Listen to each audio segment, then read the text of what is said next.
Donc, le directeur du centre de recherche INRIA, Sophia Antipolis, Méditerranée, depuis janvier 2018, professeur des universités, nommé membre de l'Institut universitaire de France en 2009, il fut responsable de l'équipe projet POPS qui étudiait les objets connectés.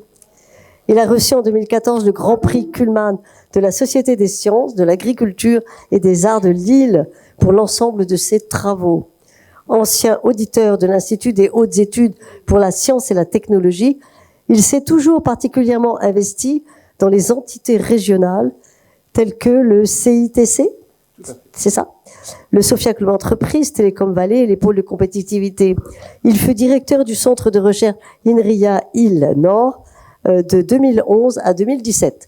C'est exact, à vous. Exactement. Merci beaucoup pour l'invitation, merci beaucoup pour cette introduction. Donc, je vais vous parler d'intelligence artificielle. Alors, j'ai interagi avec quelques personnes à propos de mon titre. Je ne vais pas vous parler d'océan.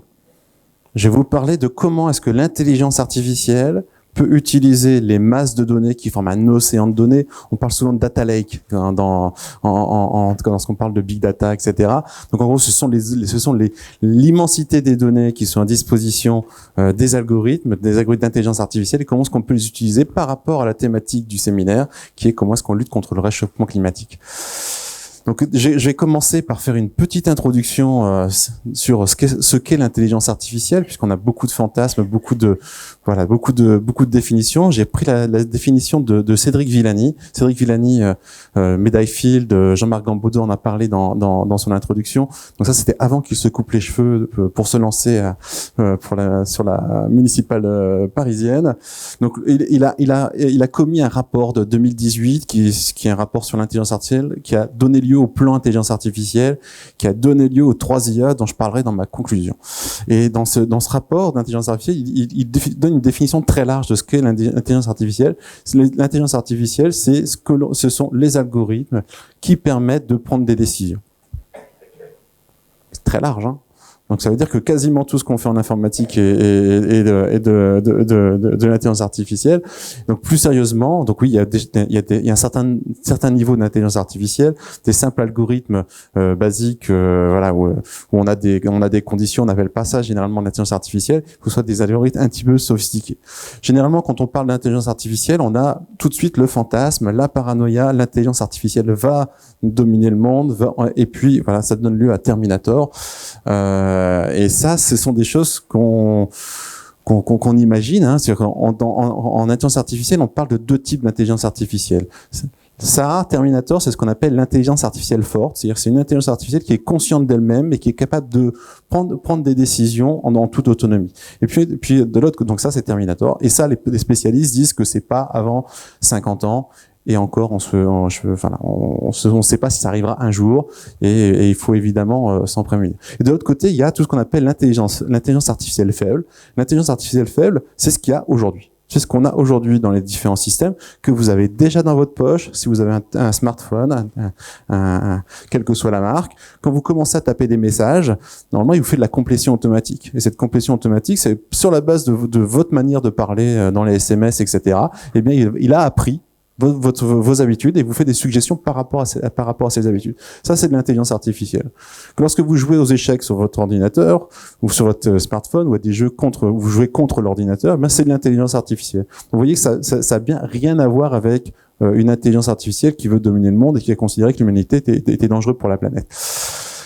Mais ce qui ne veut pas dire qu'il faut être naïf. Hein, je pense que en matière de technologie, il faut raison garder. Et moi, je dis toujours, il faut pas être paranoïaque, mais il faut pas être naïf. Et avoir des garde-fous, ça peut être intéressant. Ça, c'est l'application dont on parle souvent lorsqu'on parle d'intelligence artificielle, c'est la voiture autonome. Et donc, on a des algorithmes qui apprennent automatiquement à conduire des voitures. Il y a d'ailleurs une expérimentation à Bruxelles en ce moment. Je me souviens plus quelle est la marque. Je ne sais plus quelle marque est en train de faire une expérimentation à Bruxelles. Et la raison pour laquelle ils sont allés à Bruxelles, c'est parce qu'il y a des gens de plein de nationalités à Bruxelles. Et ils ont tous une manière différente de conduire. Et ils se disent que si j'apprends à conduire à Bruxelles, je saurai conduire n'importe où. D'accord? Donc ça, voilà. et en tout cas, donc ces algorithmes vont apprendre à conduire en fonction de ce qu'ils observent, etc. Mais ce qui est rassurant, c'est que les constructeurs de véhicules autonomes, dans leurs algorithmes de conduite, eh ben ils intègrent quand même les modèles physiques. Et donc, par exemple, pour savoir s'il faut freiner, ils vont quand même regarder la vitesse du véhicule à la distance à l'obstacle. C'est-à-dire, c'est pas l'intelligence artificielle qui va dire, bah, dans ce cas-là, il faut freiner. Il y a bien une sécurité, un garde-fou basé sur des modèles physiques. Donc, ce que je veux dire par là, c'est que intelligence artificielle, ni paranoïaque, ni naïf, il faut des garde-fous. Et le type de garde-fous, c'est par exemple, ce qu'on met en place dans ce genre de système. Ça, c'est une autre application. Mais vu le temps, je vais pas la passer pour essayer de gagner un petit peu de temps. Ça, c'est une expérimentation qui a lieu il y a quelques années entre le Mexique et les États-Unis. Vous avez, alors je sais plus où est la mexicaine, elle est à gauche, l'américaine est à droite. Et puis ils parlent en direct. Une en espagnol, l'autre en anglais, et il y a une traduction automatique qui se fait en temps réel. Et ça, c'était il y a quelques années. Lorsqu'on regarde la vidéo, je vais peut-être la passer en fond comme ça, voilà. On va regarder un peu. Sauf que vous n'avez pas le son. J'avais pas prévu le son, c'est pas grave. Donc là, donc les deux filles parlent à distance, et lorsqu'on regarde le film, il y a un petit peu de décalage entre le moment où quelqu'un parle et puis où la traduction arrive. Et ça, c'est une technologie qui date d'il y a 4 ans, je pense 3 ou 4 ans. Et aujourd'hui, on a des systèmes qui vont beaucoup plus rapidement et qui vont sur des textes qui sont beaucoup plus. C'est moi qui vous prends mes excuses pour se louper. Donc, il y a un petit décalage. Le texte est relativement simple. Ce sont des enfants. Et aujourd'hui, on a des traducteurs automatiques qui font de la reconnaissance vocale, qui sont extrêmement rapides. Il y a un certain nombre de logiciels sur le net aussi sur la traduction automatique. Moi, je vais vous avouer un truc. Hein, le texte de soumission du 3IA a été traduit par DeepL.com.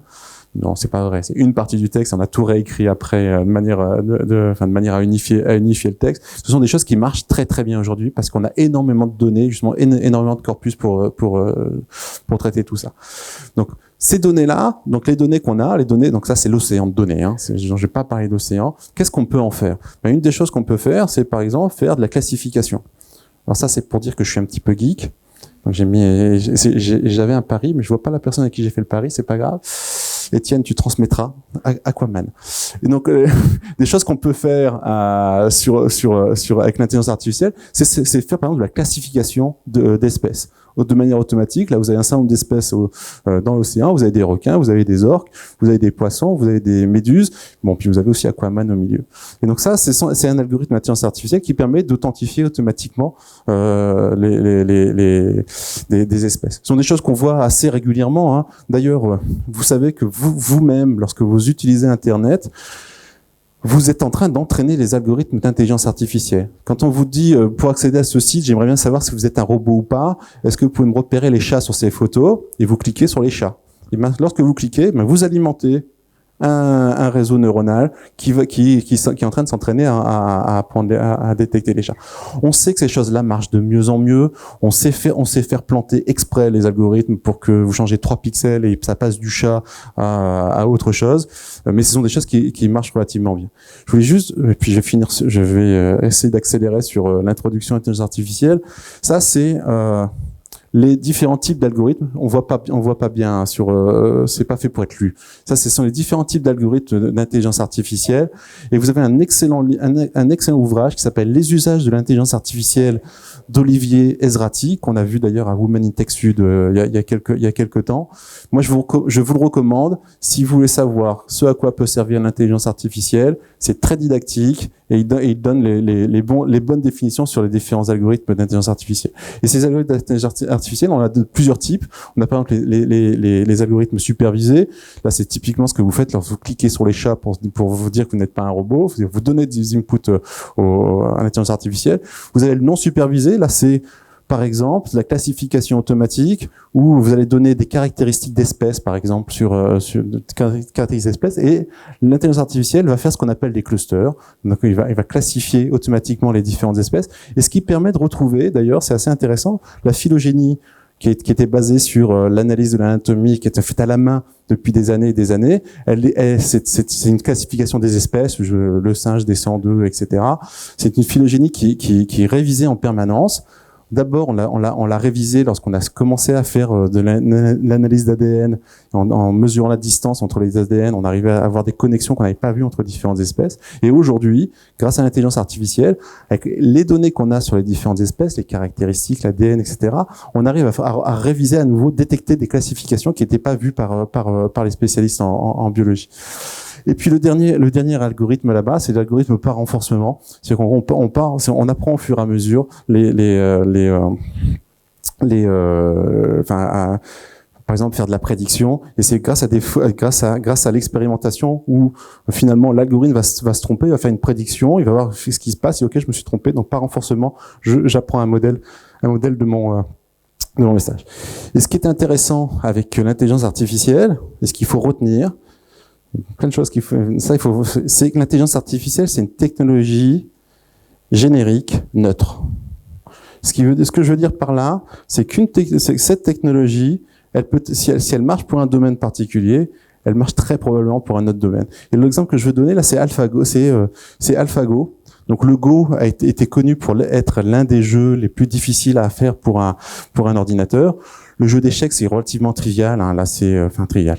Le nombre de combinaisons, c'est pas bien. Il y a eu des vingtaines d'années de recherche sur le sujet, mais le nombre de combinaisons du jeu d'échecs est relativement limité, simplement parce que de toute façon, vous regardez au fur et à mesure du jeu, le nombre de pièces diminue, et donc forcément, quelque part, ça converge à un moment donné, et ça converge à une issue prédictible par l'ordinateur. Le jeu de Go, c'est beaucoup plus compliqué, puisqu'à tout moment, on peut retirer des pièces, etc. Et c'était vraiment l'un des derniers jeux où l'être humain battait l'ordinateur. Et donc ça, il y a quelques années, il y a 2 ans, je pense, pour la première fois, AlphaGo, qui est le nom d'un algorithme qui a été développé par Google, a battu un maître de Go. Et aujourd'hui, c'est quelque chose qui a encore été amélioré. Et ce qu'a fait AlphaGo, c'est qu'il a appris sur la base de toutes les parties de Go qui étaient enregistrées. Donc c'était des centaines de milliers de parties jouées entre 2 êtres humains. En gros, vous prenez l'historique de toutes les parties de Go et l'algorithme apprend à jouer sur la base de ces parties-là. Et là, grâce à ça, en faisant ça, il a battu l'être humain. Et puis ils sont passés de AlphaGo à AlphaZero. AlphaGo, je me base sur l'historique des parties, j'apprends sur ces parties humaines. AlphaZero, la prouesse a été de dire, je pars de rien.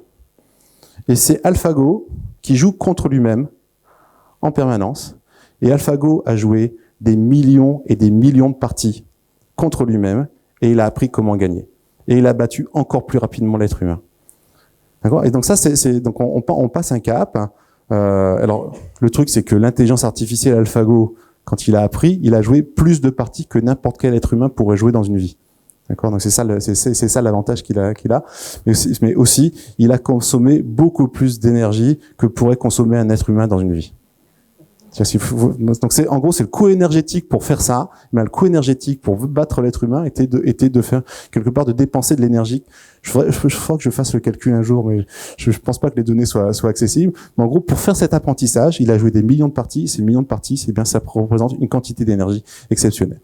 Et ce qui est intéressant, c'est que en fait, cette technologie d'apprentissage automatique, etc., eh bien Google, parce que c'est Google qui est derrière tout ça, l'a utilisé sur un autre domaine, qui est un domaine de la biologie. Vous voyez pas bien ce que c'est sur la droite, mais ce sont des protéines.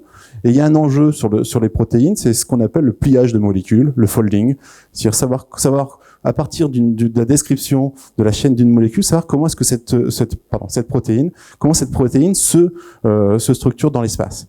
Et ça, cette structuration de l'espace peut avoir de l'importance par rapport à ses fonctions et par rapport, par exemple, à détecter une protéine qui va permettre d'inhiber un virus ou ce genre de choses. Donc ça, c'est un enjeu qui est assez important. Et tous les ans, il y a un concours avec une quarantaine de protéines. Et puis on demande aux compétiteurs, allez, faites-nous une prédiction dites-nous comment est-ce que cette protéine se plie. Et là, Google y est allé, sans être spécialiste de biologie. Ils ont mis quelques règles de biologie dans AlphaZero, pour faire simple, et puis ils ont fait jouer la compétition, et ils ont remporté 20 des 40 challenges devant les spécialistes de biologie qui sont sur le sujet depuis des années et des années. Donc ça, c'est vraiment pour illustrer que l'intelligence artificielle, c'est quelque chose de générique, c'est quelque chose de relativement puissant, et je vous rappelle quand même que derrière, c'est de la puissance de calcul, et donc c'est un coût énergétique qui est significatif. Il y a un article qui est sorti c'est en juillet, qui est vraiment très bien, et je remercie cet article de sortie, sachant que je devais faire cette présentation, qui s'appelle Comment le machine learning, donc l'apprentissage automatique, lutte contre le réchauffement climatique. Et c'est un article qui a été signé par un certain nombre de personnes. Là, on voit pas bien l'écran, mais vous avez le CEO de Nvidia, vous avez un certain Yoshia Bengio qui est prix Turing. Le prix Turing 2019. Prix Turing, c'est l'équivalent du prix Nobel pour l'informatique. Il n'y a pas de prix Nobel d'informatique et il n'y a pas de prix Nobel de mathématiques. C'est la médaille Fields. Et pour l'informatique, c'est le prix Turing. Donc c'est pas des rigolos. Il y a également le directeur scientifique de Google, c'est John Platt. Donc ils sont co-signataires de tout ça. Et ils ont sorti un article d'une centaine de pages sur comment l'intelligence artificielle peut lutter contre le réchauffement climatique. Et là, on a, je vous donne le lien vers un article, vers un site web, le bigdata.fr, qui reprend cet article-là et qui explique en quelques pages cette problématique. Et j'ai honteusement pompé les illustrations de cet article. L'un des champs qui est illustré pour la lutte contre le réchauffement climatique grâce à l'intelligence artificielle, c'est par exemple ce qu'on appelle les réseaux intelligents. C'est-à-dire que comment est-ce que le machine learning, l'apprentissage, peut gérer les réseaux électriques. La problématique avec les réseaux électriques, c'est qu'on ne peut pas stocker l'énergie. En gros, c'est qu'il faut que vous produisiez l'énergie qui est nécessaire pour la consommation instantanée. Et ça, comment est-ce qu'on l'a fait pendant des années? C'était en produisant au maximum par rapport à une prédiction qu'on fait annuellement. C'est un peu le conseil d'administration qui décide quelle température il va faire le mois prochain pour savoir si on baisse ou pas le chauffage. Je caricature. On avait donc des prédictions de consommation. C'était il y a des années, hein. C'est des prédictions de consommation, et puis on produit au maximum. Et si la consommation était moindre, ben tant pis, on avait quelque part soit utilisé des centrales nucléaires pour rien, soit brûler du carbone pour rien. Donc là, le défi par rapport au réseau électrique, c'est de savoir quoi? C'est de savoir, d'une part, prédire quelle sera la consommation de l'utilisateur, et savoir quelle sera par exemple, quand vous avez, et ça c'est par rapport à la part d'énergie renouvelable qu'on utilise pour la production d'électricité, savoir comment est-ce que cette part d'énergie renouvelable qui va utiliser le solaire, etc., savoir prédire combien est-ce que cette partie va pouvoir produire d'énergie pour décider si oui ou non on lance excusez-moi, j'ai un trou de mémoire. Les centrales à charbon. En gros, le but dans ce cas-là, c'est de ne plus utiliser les centrales à charbon. Et donc ça, ce sont des choses qu'on peut faire assez simplement. Prédire la consommation des gens. Eh bien ça, on sait dire en fonction de la température. Vous prenez en données la température, le vent, la température et puis l'historique par rapport à l'année. Est-ce que c'est les week-ends, est-ce que c'est les vacances? Et vous savez prédire assez finement quelle sera la consommation. Et puis pareil, de l'autre côté, vous allez savoir prédire à partir des données météorologiques, l'ensoleillement, etc. Vous allez savoir prédire quelle va être la production de votre énergie renouvelable. Et donc ça, c'est un champ qui est assez important et qui peut être, qui est l'un des vecteurs importants pour faire ça. Le deuxième moyen, c'est machine learning pour gérer les transports. Ça reste effectivement, l'agriculture a une part importante, on vient de le voir. Je parlerai de l'agriculture un peu plus tard.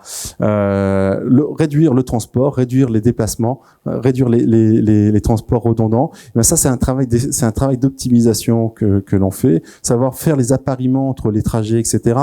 Vous nous avez invités à faire du covoiturage hier soir, mais nous n'avions pas les données pour prédire si nous pouvions nous faire des appariements entre invités. Et bien, grâce à l'intelligence artificielle, ces appariements peuvent se faire de manière automatique. Et puis le stade ultime, c'est une fois qu'on aura un avènement des véhicules autonomes, qui n'est pas pour demain, je vais pas faire de prédiction parce que sinon vous allez me ressortir ça dans quelques années. Donc l'avènement des véhicules autonomes, c'est les véhicules autonomes qui permettent de transporter plusieurs personnes par rapport à des trajets communs, etc. Et donc quelque part, c'est réduire les voyages individuels. Je me souviens plus comment on appelle ça dans challenge de la mobilité. En tout cas, c'est le but de transport automatique, du transport à intelligence artificielle. C'est aussi savoir surveiller et monitorer l'impact des émissions de CO2. Donc, on a des satellites qui sont capables de détecter et de suivre en quasi temps réel les émissions en CO2, ce qui nous permet d'avoir un feedback par rapport un retour par rapport aux algorithmes qu'on peut mettre en place et savoir que, oui, quand on fait tel type de manip sur tel pays, ça a tel effet. Donc ça, c'est des choses qui utilisent l'intelligence artificielle, mais le grand défi, c'est quand même d'envoyer les satellites ici. Donc ça, et puis on a d'autres domaines d'application comme l'agriculture. Vous venez d'avoir une présentation sur l'impact de l'agriculture. Donc on a toute une partie qui s'appelle l'agriculture connectée. Et donc c'est à la fois avoir une cartographie, par exemple, de son champ, savoir où il y a des zones d'humidité, où il y a tel type de phénomène qui se passe, et savoir décider l'action qu'on peut faire sur cette zone-là. Donc aller arroser, mettre des produits phytosanitaires, etc. Et donc ça demande à avoir d'avoir une capture de données qui peut être satellite. C'est-à-dire que là, à nouveau, le satellite peut aider, mais qui peut être aussi à base de ce qu'on appelle des réseaux de capteurs qui sont disséminés dans le champ. Et là, on imagine un certain nombre de choses. C'est que à la fois les véhicules, les machines-outils qui vont s'occuper du champ peuvent être automatisés, mais on a aussi des gens qui pensent et qui font déjà l'agriculture avec des drones. C'est-à-dire que si vous voulez aller arroser tel endroit, ça va être pratique d'avoir un drone qui va en tout cas déverser tel produit phytosanitaire à un endroit particulier du champ. Donc ce sont des choses qui arrivent et qui sont en train de se développer. C'est notamment le centre de Sophia Antipolis est implanté à Montpellier pour faire ce genre de choses. Et je sais qu'il y a d'autres travaux dans un centre que j'ai dirigé dans le nord de la France. Je ne peux pas ne pas parler 2 secondes du 3IA Côte d'Azur. Aujourd'hui, la France a labellisé 4 territoires 3IA, Institut interdisciplinaire d'intelligence artificielle. Porté les quatre nominés, pas nominés. Emmanuel Macron, lors de son discours du 28 mars 2018, avait dit « Nous allons créer 4 à 5 3IA. Il y en aura un à Paris, il y en aura un à Saclay, il y en aura un à Grenoble, il y en aura un à Toulouse, il y en aura plein d'autres. » Et beaucoup de territoires ont pensé que c'était eux le 5e. Nous aussi, sauf que nous, c'était vrai. Et donc, on a aujourd'hui 4 3IA qui sont créés en France, qui sont les fers de lance de la recherche en intelligence artificielle dans le cadre du plan intelligence artificielle français. Il y en a un à Paris, il y en a un à Grenoble, il y en a un à Toulouse et il y en a un à Sophia Antipolis. Et on a deux champs d'application, un sur la santé, un sur les territoires intelligents. Et c'est justement, alors je vais pas passer le slide suivant, mais d'une part, je veux juste attirer votre attention sur la partie biologie, c'est-à-dire qu'on utilise l'intelligence artificielle pour comprendre la biologie. Ça comprend le pliage de molécules dont je vous parlais tout à l'heure, par exemple, mais c'est aussi parmi les applications, mais c'est aussi l'inverse, c'est aussi utiliser la biologie, dire utiliser le fonctionnement par exemple du neurone, du vrai neurone, pour le mimer, pour faire des réseaux de neurones à faible consommation. Parce que le neurone a une particularité, c'est le neurone humain consomme très peu par rapport à un neurone artificiel, entre guillemets, par rapport à un algorithme qui apprend, qui simule un neurone. Et donc on travaille notamment avec le LEAT, je sais pas si, non, il est pas là, notamment avec le LEAT, qui est le laboratoire de l'Université Côte d'Azur et du CNRS, sur comment est-ce qu'on peut s'inspirer des vrais neurones pour créer des réseaux neuronaux artificiels qui sont à faible consommation. Et là, on rejoint ce que disait Jean-Marc Gambaudou dans son introduction. Faut être conscient que tout ça consomme de l'énergie. Ben voilà, un des moyens de réduire la consommation énergétique, c'est de passer par par là. Et puis le deuxième axe, c'est territoire intelligent. Et là, sur territoire intelligent, vous allez retrouver tout ce que j'ai dit tout à l'heure sur la consommation d'énergie, sur les véhicules intelligents, donc comment optimiser le transport et gérer la mobilité des différents intervenants. Voilà. Je voulais conclure en disant l'intelligence artificielle a de l'impact forcément sur et Jean-Marc Gamboudot a raison. Il y a un livre il y a quelques années qui était sorti qui s'appelait La face cachée du numérique et qui montre que ce qu'on appelle l'effet rebond en écologie, c'est-à-dire que le fait que nos écrans consomment de moins en moins par rapport à des écrans cathodiques d'il y a quelques années, sauf que le nombre d'écrans a été multiplié. Nos ordinateurs consomment de moins en moins, sauf qu'on en a de plus en plus. Le stockage de données coûte de moins en moins, mais on en a encore plus. Donc il y a vraiment une prise de conscience à avoir sur ce sujet-là. Et il faut être conscient que le logiciel est absolument partout. On minimise souvent l'impact du numérique dans notre vie. Et je parle pas seulement, l'analogie que je fais souvent, c'est regarder des vieux films. Regardez, et pas nécessairement très vieux, des films des années 80. Regardez des films policiers des années 80. La plupart du temps, l'intrigue ne tient plus. Parce que si ça se passait aujourd'hui, eh bien, je peux rechercher facilement, je peux contacter quelqu'un facilement, etc., etc. Et vraiment, vous reprenez David Vincent, Les Envahisseurs, le raccourci qu'il n'a jamais trouvé, ça marche déjà plus. Donc, sauf s'il n'y a pas de connexion réseau. Et il faut être conscient que tout ça, eh bien, ce logiciel, alors ça, c'est une phrase d'Henri Verdier qui date de 2010. Le logiciel dévore le monde depuis les États-Unis. Il faut être conscient de ça. Et on a eu tout récemment, le PDG d'HP qui avait dit le logiciel dévore le monde. Ça, c'était en 2011. Et puis, on a le président d'NVIDIA qui a dit oui, le logiciel dévore le monde, mais l'intelligence artificielle va dévorer le logiciel. Et donc ça, ce que je veux illustrer par là, c'est le fait qu'il est important pour la France d'être une puissance numérique, de maîtriser l'intelligence artificielle, parce que la deuxième peur qu'il y a derrière l'intelligence artificielle, c'est ça, j'ai honteusement pompé ce transparent, c'est les emplois. Les emplois vont disparaître, on va être tous remplacés par des robots. Alors je vais pas dire n'ayez pas peur, c'est vrai, il y a des emplois qui ont disparu. Regardez le nombre de métiers qui ont disparu. Les allumeurs de lampadaires à gaz n'existent plus. Mais ces emplois-là ont disparu et puis maintenant on a autre chose. Toute révolution technologique crée de la destruction d'emplois, c'est ce qu'on appelle une révolution schumpeterienne avec la destruction créatrice. Je vais pas en parler beaucoup plus que ça. Les moines copistes qui ont disparu lorsqu'on a créé l'imprimerie. La question importante, et là je le dis pour l'anniversaire des 50 ans de Sophia Antipolis, ce qui est important, c'est que les métiers qui sont créés par le numérique, ils soient créés chez nous, et qu'on soit un territoire créateur du numérique. Et la technopole de Sophia Antipolis est un territoire créateur du numérique, et on minimise souvent la densité de ce territoire-là, et on l'a découvert lorsqu'on a fait le 3IA. Nous sommes l'un des écosystèmes favorables au logiciel, favorables à l'intelligence artificielle, et qui n'a jamais connu de perte d'emploi. Et mon pari, c'est de dire que grâce à l'intelligence artificielle, eh bien, on continuera à créer encore plus d'emplois. Voilà, je vous remercie.